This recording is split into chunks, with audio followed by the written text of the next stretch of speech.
ladrón, asesino, político, un padre, un hijo. Esto es lo que fue Pablo Escobar, el narcotraficante número 1 de Colombia y el peor que ha existido para el mundo. Soy Edward Santiago y hoy hablaremos sobre Pablo Escobar, héroe o villano.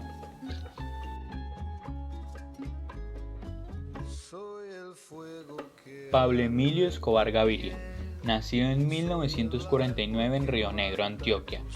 Fue el narcotraficante número 1 en la historia de la humanidad, comenzando a la corta edad de 16 años. Se olvidó de la escuela y empezó robando en las calles y vendiendo cigarrillos de contrabando. Sin embargo, ¿por qué exponerse a la cárcel siendo un delincuente del montón? Pablo Escobar quería atesorar una fortuna y no podría hacerlo siendo un simple ladrón del montón. Así que entró a una actividad ya establecida en Medellín, el procesamiento y el tráfico de cocaína. Plata o plomo, esa era la regla con la que construyó su imperio. Pablo Escobar disponía de barcos, avionetas e incluso submarinos para pasar su mercancía y así poder distribuirla en todo el país. Sus principales compradores eran en Estados Unidos, así que esto motivó al gobierno estadounidense a llegar a un acuerdo con Colombia para que los narcotraficantes puedan ser juzgados por su gobierno. Esto llevó a Pablo Escobar a lanzarse a la candidatura en Medellín. Su objetivo principal era atacar la extradición. La presentaba como una diferencia en la soberanía nacional. Este fue elegido y se convirtió en un ciudadano con inmunidad. Sin embargo, después de ser acusado de varios cargos, este fue obligado a abandonar la política. Enojado, Pablo Escobar ordenó el asesinato del ministro de Justicia Rodrigo Lara Bonilla, y con su muerte vinieron muchas más. Pablo Escobar le declaró la guerra al Estado. Después de ser perseguido por el Estado, Pablo Escobar se escondió por un tiempo, pero el mejor lugar que tuvo para estar de alguna manera a salvo fue en Medellín. Esta parte la retomaré más adelante. Allí Pablo Escobar continuó con su guerra contra el Estado. Fundó una banda terrorista llamada Los Extraditables, conformada por los narcos más importantes de la región. Su objetivo principal eran los miembros del Poder Judicial colombiano. Esto trajo muchas muertes de jueces y fiscales. Esto hizo que la Corte Suprema de Colombia declarara nulo el tratado de extradición ya antes mencionado. Esta era una victoria para los extraditables, ya que así podrían viajar con una mayor seguridad a territorio estadounidense. Aunque esto duró por muy poco tiempo. Con la llegada de Vigilio Barco a la presidencia, este renovó ese tratado, lo que hizo enfurecer a los extraditables. Escobar incrementó la violencia en el país y ahora sus objetivos no se limitaban a jueces y fiscales.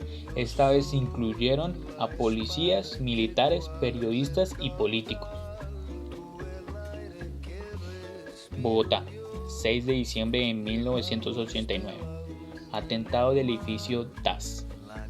Según un artículo de El Tiempo, sucedió un miércoles a las 7:33 de la mañana. Habían llegado varios empleados. Los locales comerciales de la zona comenzaban a abrir cuando 50 kilos de dinamita explotaron con el costado oriental del edificio.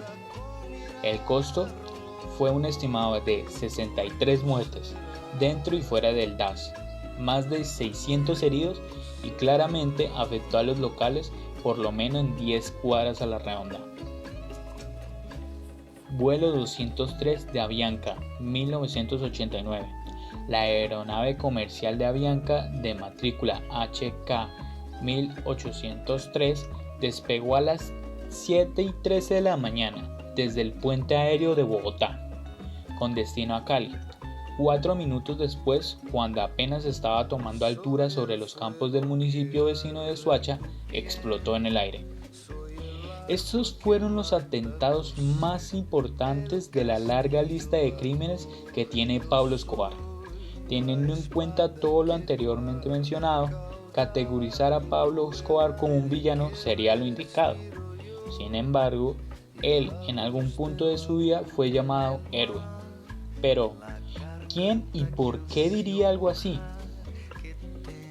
Pablo Escobar fue admirado y categorizado como héroe en la ciudad de Medellín. Como había dicho anteriormente, Escobar estaba en una situación delicada y necesitaba esconderse. Pasó por varias ciudades colombianas y países fronterizos.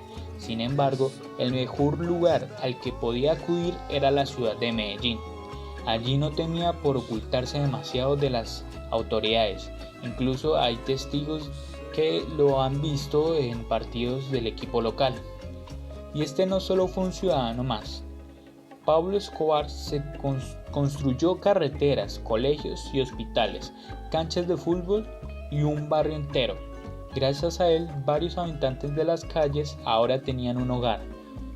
Pagó a los estudiantes de varios padres e incluso a veces le daba dinero a las personas.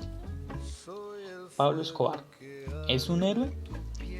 Un héroe se define como una persona admirable, que se establece como un ejemplo a seguir. El héroe se destaca por realizar hazañas, actos de bondad hacia otras personas de forma desinteresada y que tiene la valentía de enfrentarse a grandes peligros o retos. Tomando esto en cuenta, ¿podemos posicionar a Pablo Escobar como un héroe? Varias personas pudieron vivir en condiciones más aceptables y también hizo que algunos niños tuvieran una educación que antes no podían tener. Teniendo en cuenta esto, ¿Pablo Escobar debe ser héroe o no? Bueno, con un historial de 623 atentados, 1710 heridos y 402 muertos, creo que no podría ser categorizado como héroe. Como dije hace un momento, un héroe hace actos de bondad de forma desinteresada. Lo que hizo en Medellín con las casas, los barrios y las escuelas fueron solo una tapadera. Necesitaba la confianza de los ciudadanos para que no fuera delatado con las autoridades. Aquellos que lo hacían se morían. Sí, ayudó a muchas personas en Medellín, pero estaba perjudicando a todo un país. Quería compararlo con algún villano cuyo propósito fuera algo justificado ante sus crímenes, pero no pude encontrar una categoría como tal. Voy a poner un ejemplo. El ejemplo es Mr. Freeze, que es un villano de mi superhéroe favorito Batman, que él es un científico que al enfermar su esposa decide congelarla y mantenerla dormida hasta que le encuentre una cura. Después de un tiempo se le agotan los recursos, entonces recurre al hurto y se vuelve un villano peligroso para Ciudad Gótica. Sí, es un ladrón y ha lastimado a algunas personas, aunque nunca con el propósito de matarla. Él no quiere una mafia ni quiere un imperio millonario, él solo busca salvar a su amada. Entonces, Pablo Escobar es un villano. No puede ser categorizado de otra manera. No es un héroe si solo pretendía cuidarse sus espaldas con engaños, amenazas y mentiras. Ni tampoco un antihéroe si solo perjudicaba a la nación con su gran red de narcotráfico. Es un villano porque su bienestar era la única motivación que tenía. No le importó mucho usar el narcotráfico y mucho menos tomar la vida de cientos de colombianos para conseguir dinero fácil. Pablo Escobar se convirtió en una gran cicatriz para Colombia y para el mundo en general. Aún hay quienes lo llaman héroe, ya sea por su desinformación, que siguen sus ideales por culpa de las series como El Patrón del Mal o Narcos, o por sus grandes actos en Medellín. Pero es solo una máscara, debajo de ella está un verdadero villano, Pablo Escobar.